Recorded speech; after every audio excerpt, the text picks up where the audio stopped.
ትልቁ ፈተና ሰው ሆኖ መፈጠር አይደለም፣ ሰው ሆኖ መኖር እንጂ።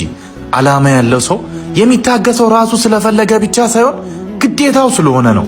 በሕይወታችን ውድ የሚመስለን ያለን ሳይሆን ያጣነው ወይንም የሌለን ነገር ነው። መጀመሪያ ራስህን ውደደው።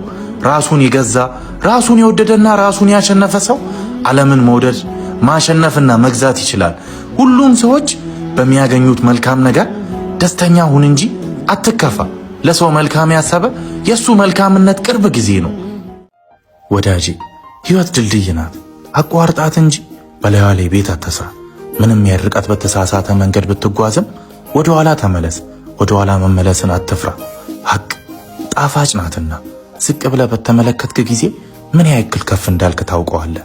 ዋ ቅርጹን ከመያዣው ጋር እንደሚስማማ ሁሉ ብልህም ራሱን ከሁኔታው ጋር ያስማማል። ውሻ ጭራውን የሚቆለው ለአንተ ሳይሆን በእጅ ላለው ዳቦ ነው። አስመሳይና ተለማማኝ ሰውም እንዲሁ ነው። ተጠንቀቅ።